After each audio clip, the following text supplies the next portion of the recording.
نحمده ونصلي على رسوله الكريم اما بعد فاعوذ بالله من الشيطان الرجيم بسم الله الرحمن الرحيم رب اشرح لي صدري ويسر لي امري واحلل عقدة من لساني يفقهوا قولي. آج کوئی باقاعدہ لیکچر دینے کا تو ارادہ نہیں، لیکن چند ایک باتیں آپ سے کروں گی کہ اچھا انسان کون ہوتا ہے.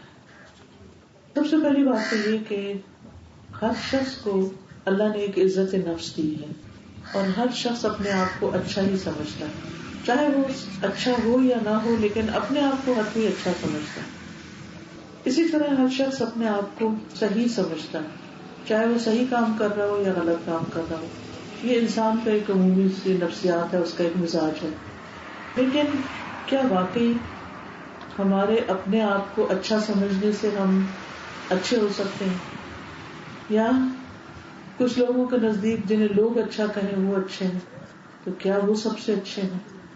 بہرحال یہ انسان کی ایک چھپی ہوئی خواہش ہے، انسان کے اندر ہوتی ہے کہ اسے اچھا سمجھا جائے، لوگ اس کی تعریف کریں، اور اس کے لیے لوگ بعض اوقات اپنا مال، اپنی جان، اپنا وقت، اپنی صلاحیتیں، اپنی سکلز، ہر چیز لگا دیتے ہیں کہ ہم اپنا لوہا منوا لیں. انسان کی ساری زندگی یہ اسٹرگل چلتی رہتی ہے کہ میں اپنے آپ کو کسی طرح منوا لوں، لوگ مجھے مان جائیں.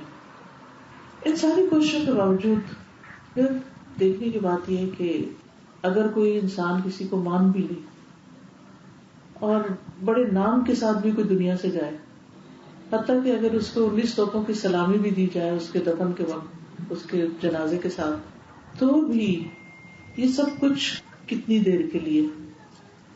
اگر دیکھا جائے تو جب سے دنیا بنی ہے اور جب تک یہ رہے گی، اس میں سے اس سارے وقت اور ٹائم پیریڈ میں سے ہمیں تو بہت تھوڑا سا ہی ملا ہے، 60-70 سال جو بھی کسی کو ملے. پھر اگر اس کو آخرت کے ساتھ ملا لیا جائے تو آخرت جو ہے وہ انفینٹ ہے، کبھی بھی ختم ہونے والی نہیں، اور ہماری یہ دنیا کی زندگی جو ہے وہ ایک لمیٹڈ زندگی ہے. قرآن مجید میں آتا ہے کہ وہاں پر جا کر انسان کہے گا کہ میں صبح کا ایک پہر یا شام کو ٹھہر کے آیا ہوں. کئی سالوں کی زندگی صبح یا شام کا ایک پہر محسوس ہوگی انسان کو. پھر وہاں یوم الدین ہے جس کا سورۃ الفاتحہ میں ہم پڑھتے رہتے ہیں، مالک یوم الدین، جزا سزا کا دن ہے. اور وہاں پر پھر انسانوں کو پرکھا جائے گا، جانچا جائے گا، دیکھا جائے گا کہ کون اچھا ہے اور کون اچھے کام کر کے آیا. اور ہمارے دنیا میں آنے کا اصل امتحان بھی یہی ہے. سورۃ الملک میں اللہ تعالیٰ فرماتے ہیں الذی خلق الموت والحیات لیبلوکم ایکم احسن عملا، جس نے موت اور زندگی کو بنایا تاکہ تمہارا امتحان لے کر دیکھے کہ تم میں سے سب سے اچھے عمل کس کے ہیں، سب سے اچھے کام کس کے ہیں. تو یہ جو انسان کے اندر اللہ نے جذبہ رکھا ہے کہ وہ اچھا بن جائے یا لوگ اس کو اچھا سمجھیں یا وہ سب سے اچھا ہو، تو یہ اس لیے ہے بیسیکلی کہ انسان اس چیز کو سمجھے کہ وہ اچھائی کا ایک وہ معیار قائم کرے جس پر اس کو پرکھا جائے گا.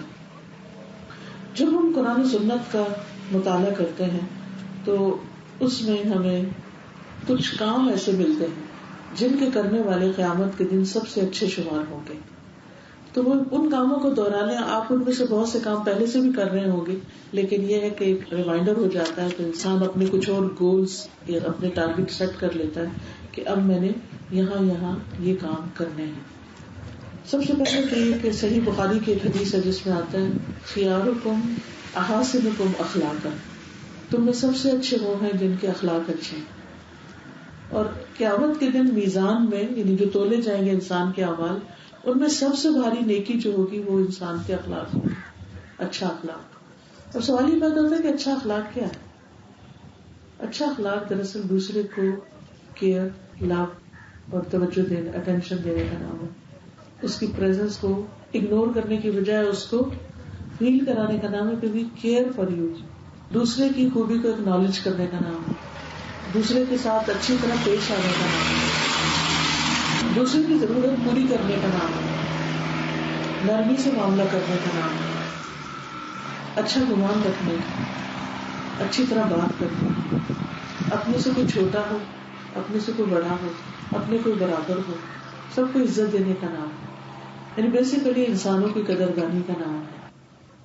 پھر اسی طرح اور اچھا کون ہے صحیح بخاری کی ایک روایت میں آتا ہے خیرکم احسنکم قضاء، تم میں سب سے اچھا وہ ہے جو ادائیگی میں اچھا ہے، یعنی جب اس کو اپنا کوئی فرض پورا کرنا ہوتا ہے، کوئی قرض لوٹانا ہوتا ہے، کہیں لین دین ڈیلنگ اس کی ہو رہی ہوتی ہے، کوئی خرید و فروخت ہو رہی ہوتی ہے، تو اس میں اپنے پارٹ پر جو اس کو دینا ہوتا ہے، جو اس کو ڈیلیور کرنا ہوتا ہے، اس کو بہترین طریقے سے ڈیلیور کرتا ہے، چاہے وہ پیسہ دینا ہو، چاہے وہ کوئی چیز بنا کے دینا ہو. مثلا آپ دیکھیے کہ بہت سی خواتین بھی گھروں میں بہت سے بزنس کر رہی ہیں. مثلا رات ہی میں نے منور کا کیک کھایا تھا، مجھے پتا چلا کہ وہ تو بہت مشہور ہے یہاں پر، آپ سب نے بھی کھایا ہوگا. تو سب کے سب بڑی اچھی گواہیاں دے رہے تھے، بڑی اچھی تعریف کر رہے تھے. خوشی ہوئی سن کے کہ خواتین میں اتنا ٹیلنٹ ہے اور گھر بیٹھ کے بھی وہ کیا کیا کر سکتی ہیں. تو سب اچھا کیوں کہہ رہے تھے؟ میں اپنے آپ سے سوچ رہی تھی کہ اچھا کیوں کہہ رہے تھے. کوالٹی دینے کی وجہ سے نا. کیک تو بہت لوگ بناتے ہیں لیکن انہی کے کیک کو اتنی پذیرائی آئی کیونکہ جتنے اس محفل میں تھے سارے ہی اچھا کہہ رہے تھے. کسی ایک نے بھی یہ نہیں کہا کہ نہیں وہ میرا تو ایکسپیرینس ٹھیک نہیں رہا. نہیں، نو ون سیڈ دیٹ. تو یہ ہے احسن قضاء، یعنی جو ڈیوٹی یا جو ذمہ داری یا جو ڈلیوری دینی تھی اس کو ٹائملی کوالٹی کے ساتھ اچھی طرح اس کو بہترین طریقے سے تیار کر کے دینا. تو ایسا شخص بندوں کی نظر میں بھی بڑا اچھا ہو جاتا ہے، خود بخود اس کا ایک نام بن جاتا ہے. پھر صحیح ترمذی کی روایت میں ایک اور شخص کے بارے میں آتا ہے خیرکم من یرجی خیرہ ویؤمن شرہ، کہ تم میں سے اچھا وہ ہے جس سے خیر کی توقع ہو اور جس کے شر سے بچا ہوا وہ انسان، وہ سب سے اچھا ہے. یعنی آپ کو پتا ہے کہ آپ اس سے بات کریں گے تو وہ آپ کی بےزتی نہیں کر دے گا، آپ اس سے بات کریں گے تو آپ کو اچھا ہی مشورہ دے گا، آپ کو دھوکہ نہیں دے گا، آپ کو چیٹ نہیں کرے گا، آپ کے ساتھ اچھا ہی کرے گا. یعنی جس شخص کا نام سنتے ہی، جس کا خیال آتے ہی آپ کو یہ خیال آئے کہ وہ ایک اچھا انسان، وہ اچھا ہی کرے گا. تو یہ ہے وہ کہ من یرجی خیرہ ویؤمن شرہ، اور اس کے شر سے امن. کیونکہ ہر انسان کے اندر کسی نہ کسی لیول پر شر ہوتا ہی ہے. مثلا غصہ ہی دیکھ لیں، کون یہ کہتا ہے مجھے غصہ نہیں آتا؟ تو غصے میں ہمارا خیر تھوڑی نکلتی، غصے میں ہمارا شر ہی باہر آتا ہے. تو اس وقت ہم اچھے بھلے ہوتے ہوئے بھی کچھ اور بن جاتے ہیں. لیکن ایسا شخص جو ہے، جو اچھا انسان ہوتا ہے، وہ غصے کو بھی کنٹرول کرنا چاہتا ہے. جیسے قرآن مجید میں آتا ہے والکاظمین الغیظ والعافین عن الناس، کہ وہ غصہ پی جاتے ہیں اور لوگوں کو معاف کر دیتے ہیں، درگزر کر جاتے ہیں. پھر اسی طرح ایک اور حدیث ہے صحیح ابن حبان کی، اس میں آتا ہے خیرکم خیرکم لأہلہ، تم میں سب سے اچھا وہ ہے جو اپنے گھر والوں کے لیے اچھا ہے. عموماً لوگ باہر تو بہت اچھے ہوتے ہیں. اب کئی خواتین کہتی ہیں میرا ہسبینڈ اگر کوئی اس سے ملے تو سب کہیں کتنا اچھا انسان، لوگ تعریفیں کرتے ہیں، لیکن جو ہی وہ گھر میں انٹر ہوتا ہے تو پتہ نہیں اس کو کیا ہو جاتا ہے. لیکن دین ہمارا ہمیں یہ کرائٹیریا دیتا ہے کہ نہیں، باہر تو جو بھی وہ ہے سو ہے، وہ گھر میں کیسا ہے، اس کی ڈیلنگ گھر والوں کے ساتھ کیسی ہے. اگر وہ گھر والوں کے ساتھ اچھا ہے تو وہ اچھا ہے، تو وہ اللہ کی نگاہ میں اچھا ہے. پھر اسی طرح ایک اور معیار دیا گیا، ایک اور کرائٹیریا دیا گیا. صحیح الجامی کی حدیث میں آتا ہے خیرکم من اطعم الطعام ورد السلام، تم میں سب سے اچھا وہ ہے جو کھانا کھلائے اور سلام کا جواب دے. بعض میں ہوتا ہے آپ سلام کریں تو وہ اس طرح اگنور کر جاتے ہیں کہ جیسے انہوں نے سنا ہی نہ ہو، یعنی کہ آپ ایگزسٹ ہی نہیں کرتے. لیکن سلام کا جواب دینا، ایکنالج کرنا کسی کو، وہ انسان کے اپنے اچھا ہونے کی دلیل ہے. پھر نماز کے حوالے سے کہا گیا خیارکم الینکم مناکب فی الصلاۃ، الترغیب والترہیب کی حدیث ہے کہ تم میں سے اچھے لوگ، اچھے نمازی وہ ہیں کہ جو اپنے کندھوں کو نماز میں نرم رکھے. مطلب کیا ہے، جیسے آپ لوگ تراویح پڑھنے کبھی گئے ہوں گے اور آپ نے یہ سنا ہوگا کہ سب برابر ہونی چاہیے، گیپس نہیں ہونے چاہیے. تو کچھ لوگ ہوتے ہیں جن کے ساتھ آپ کھڑے ہوتے ہیں تو آپ ان کو ذرا سا اشارہ کرتے ہیں وہ آپ کے ساتھ جڑ جاتے ہیں، اور کچھ لوگ کو اگر آپ ذرا بھی کہیں تو وہ اور اکڑ جاتے ہیں.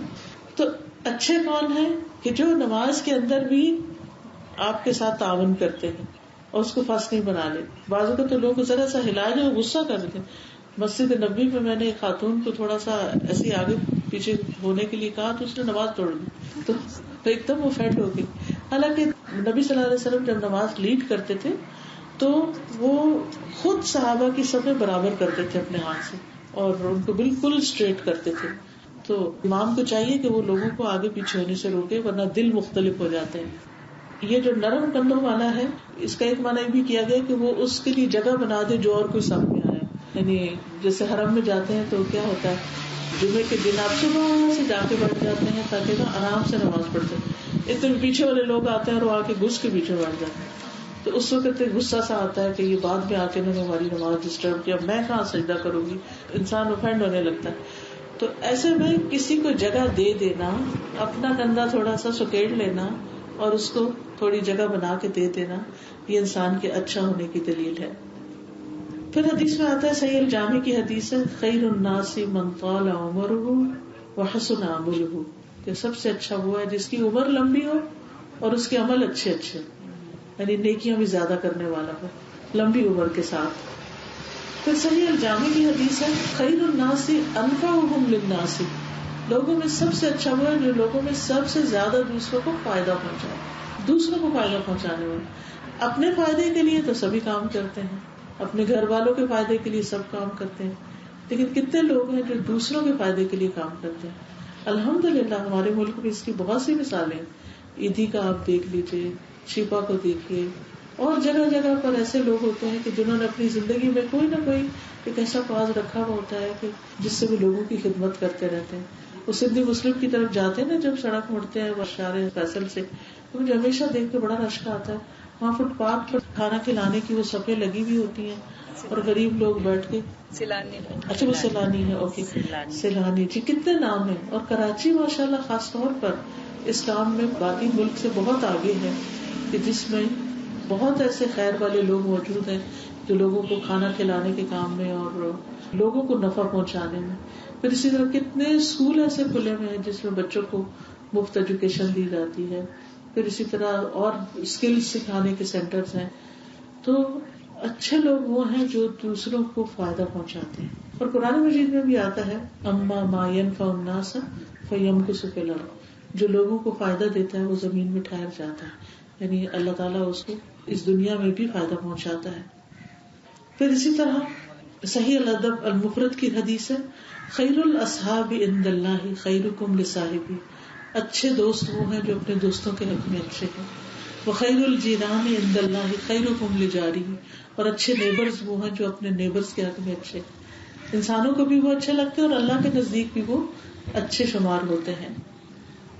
خیر الناس، ایک اور حدیث ہے صحیح الجامع کی، خیر الناس ذو القلب المخموم، قالوا صدوق، واللسان الصادق اللسان نعرفه فما مخموم القلب، قال هو النقي التقي لا اثم عليه ولا بغي ولا غل ولا حسد.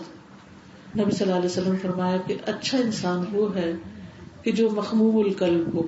لوگوں نے کہا سچا انسان اور سچی زبان والا، اس کو تو ہمیں معلوم ہے کہ وہ کون ہے. فما مخموم القلب، جو مخموم القلب کون ہوتا ہے؟ فرمایا هو النقی، وہ صاف دل، التقی تقوی والا، لا اسم علیہ جس پر کوئی گناہ نہ ہو، ولا بغی اور نہ کوئی سرکشی اس کے اندر، ولا غل نہ بغض، ولا حسد نہ حسد.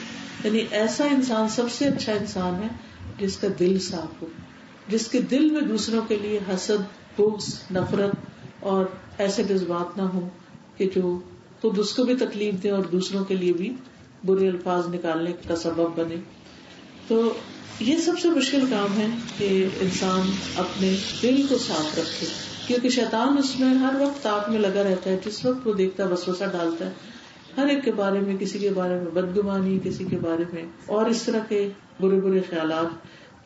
اور پھر یہ کہ جب ہماری غلطی سامنے نظر آ رہی ہوتی ہے، وہ تو امی، بہن، بھائی، کوئی نہ کوئی، یا کوئی ایون ڈانٹ کے یا ناراض ہو کے ہمیں بتا دیتا ہے کہ تمہاری یہ عادت مجھے بہت بری لگتی ہے، یا یہ عادت تم میں ٹھیک نہیں. لیکن دل کس کے سامنے؟ دل تو صرف اللہ کو ہی پتا ہے، یا خود ہمیں پتا ہے کہ ہم نے اپنے دل میں کیا پالا ہوا ہے. تو ایسی صورت میں انسان کو چاہیے کہ انسان خود اپنے دل کا محاسبہ کرتا رہے، اپنے دل کا جائزہ لیتا رہے اور اپنے فائدے کی خاطر دوسروں کو معاف کرتا رہے، کیونکہ معاف کرنے سے ہی دل صاف ہو سکتا ہے. معاف کرنے کا مطلب ہوتا ہے مٹا دینا، یعنی دل پہ جو برے برے اثرات ہیں یا کاڑ کباڑ اکٹھا ہو گیا ہے اس کو انسان نکال دے، معاف کر دے. اور جہاں تک ظاہر کا تعلق ہے تو جب کوئی ہمیں ہماری غلطی بتائے تو اس کو ہم مائنڈ نہ کریں, اس کو ہم اپنی ذات کے خلاف نہ سمجھیں, پرسنل نہ لیں کہ یہ میرا دشمن ہے اسی لیے اس نے میری ویکنس کو پوائنٹ آؤٹ کیا ہے. پھر اسی طرح یہ ہے کہ جیسے عام طور پر جب معاملات ہوتے ہیں تو اچھا معاملہ کرنے کے لیے بہت ضروری ہوتا ہے کہ انسان دوسروں کی غلطیوں کو درگزر کرتے ہوئے ان کے اچھے پہلوؤں کو دیکھے کہ ان کے اندر خوبی کیا ہے, پھر آپ اچھا معاملہ کر سکتے ہیں. کیونکہ بعض لوگ ہوتے ہیں ان کے ساتھ ہم فوراً کلک کر جاتے ہیں, فوراً ان کے ساتھ ہماری بات چیت شروع ہو جاتی ہے, انڈرسٹینڈنگ, کامن گراؤنڈ ہوتے ہیں, انٹرسٹ کامن ہوتے ہیں. لیکن کچھ لوگ ایسے ہوتے ہیں کہ جن کی روحیں ہم سے الگ ہوتی ہیں, ان کے ساتھ گزارا بھی مشکل ہوتا ہے, ان کے ساتھ ہمارا دل نہیں لگتا, ہم ان کے پاس بیٹھ کے بور ہوتے ہیں. اور یہ اللہ نے فرق رکھا ہے, یعنی دس از اے فیکٹ. ایک حدیث میں آتا ہے کہ جب اللہ نے روحوں کو پیدا کیا تھا تو روحیں جو تھی وہ گروہوں میں بٹ گئی, یعنی گروپس بن گئے ان کے. تو جو لوگ وہاں اکٹھے ہوئے وہ دنیا میں آ کر بھی ایک دوسرے کے قریب ہوتے ہیں, اور جنہوں نے وہاں ایک دوسرے سے اجنبیت اختیار کی, نہیں پہچانا, وہ دنیا میں بھی نہیں ہوتے.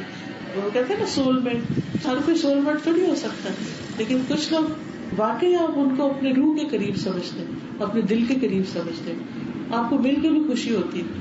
اور کچھ لوگ کہتے ہیں کہ نیگیٹو چارج ہوتا ہے اور ایک پازیٹو ہوتا ہے, تو کچھ لوگوں کے پاس آپ کو بیٹھ کے پازیٹو فیلنگ آتی ہے, کچھ کے پاس نیگیٹو آتی ہے.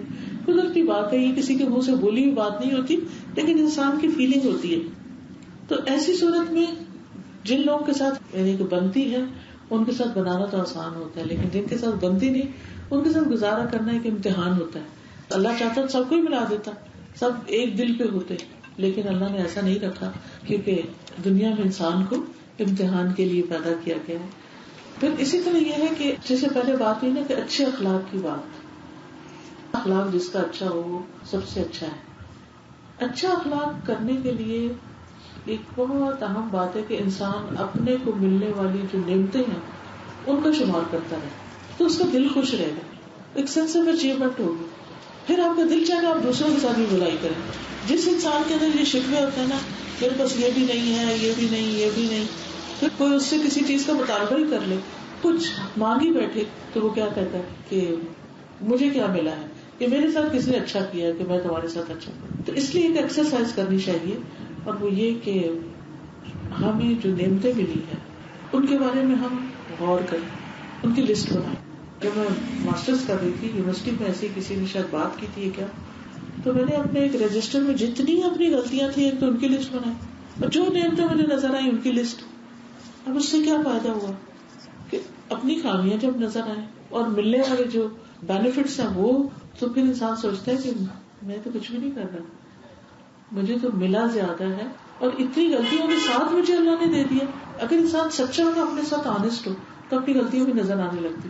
اور اپنے آپ کو پہچاننا بھی بڑا ضروری ہوتا ہے. جو خود کو پہچان لیتا ہے نا, وہ اپنی کمزوریوں کو دور کرنے کی کوشش کرتا رہتا ہے, اور اپنے جو اسٹرینتھس ہیں ان کو صحیح جگہ پر استعمال کرنے کی کوشش میں لگا رہتا ہے. کیونکہ اللہ نے ہمیں دونوں چیزوں کے ساتھ پیدا کیا.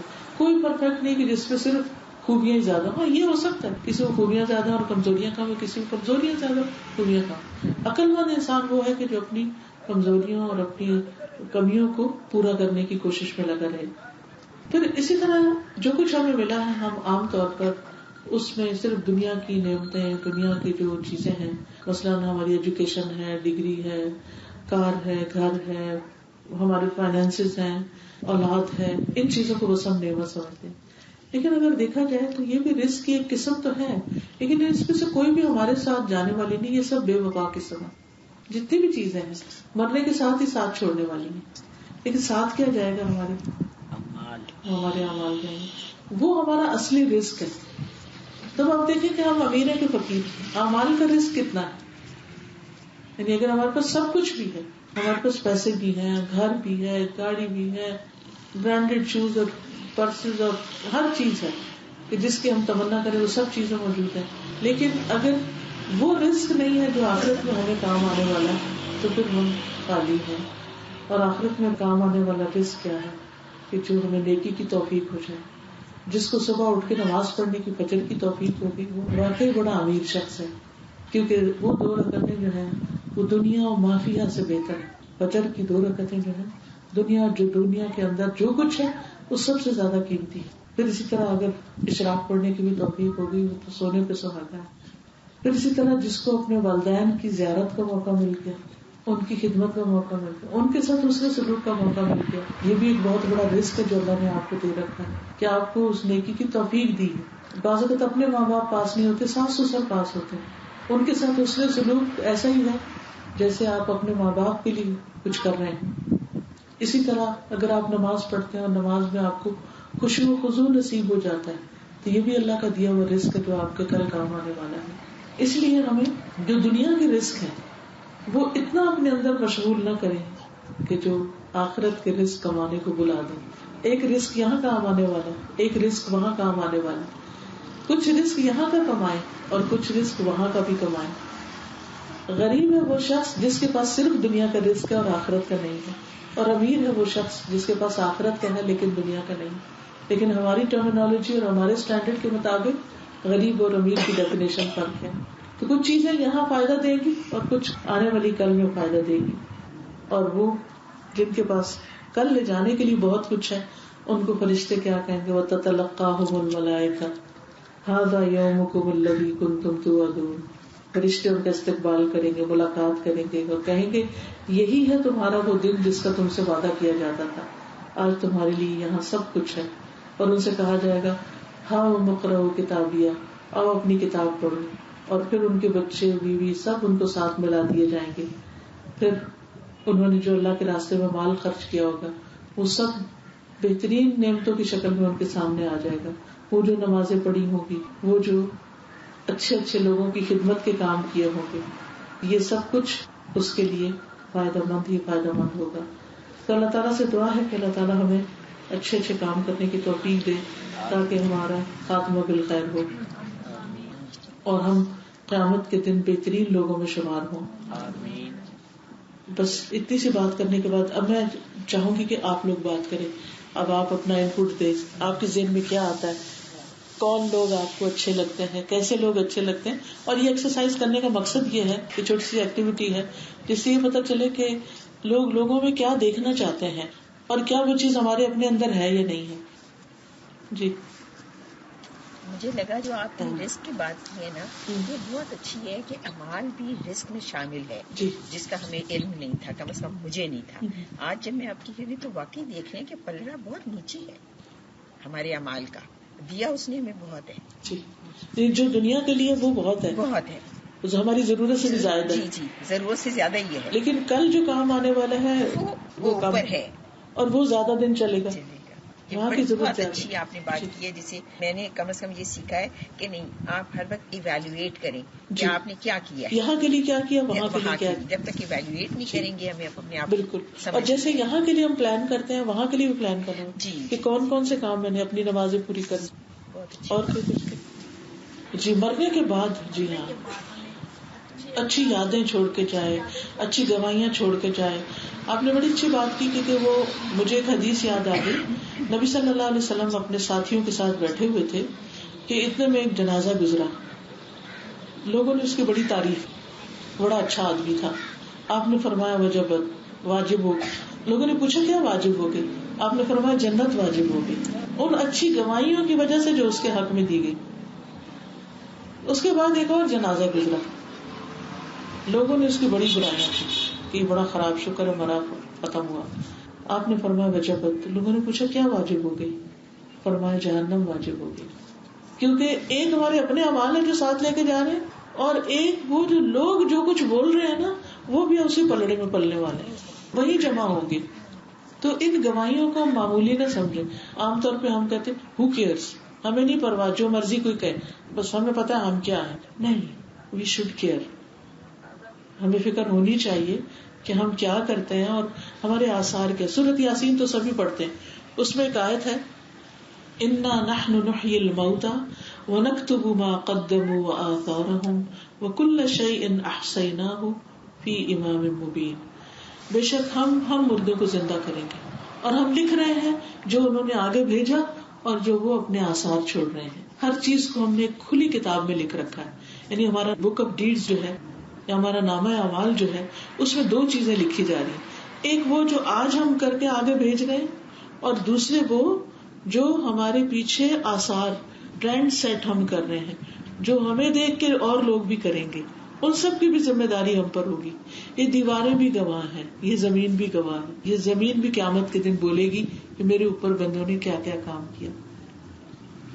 اور کوئی کچھ 10 بار سوچتی ہوں کہ ان سے بات کروں کہ نہیں. ہاں بالکل. یعنی واقعی یہ ہوتا ہے کہ انسان کچھ لوگوں سے اتنا ایزی ہوتا ہے کہ کوئی بھی بات جا کے آرام سے کر سکتے ہیں. کچھ لوگوں سے اتنا عجیب سا لگتا ہے کہ وہ پتہ نہیں مائنڈ نہ کرتے ہیں یا ناراض نہ ہو جائیں یا پتہ نہیں اس کو الٹا مطلب نہ دے دیں. جس میں نرمی ہوگی وہ ظلم بھی نہیں کرے گا. بالکل. جس شخص میں نرمی ہوگی وہ صبر بھی کرے گا, وہ ایک دم نیگیٹولی ریئیکٹ نہیں کرے گا. تو صرف ایک نرمی اپنے اندر لانے سے بہت سے مسئلے حل ہو جاتے ہیں. جی, بات میں نرمی ہو, معاملے میں نرمی ہو, لین دین میں نرمی ہو.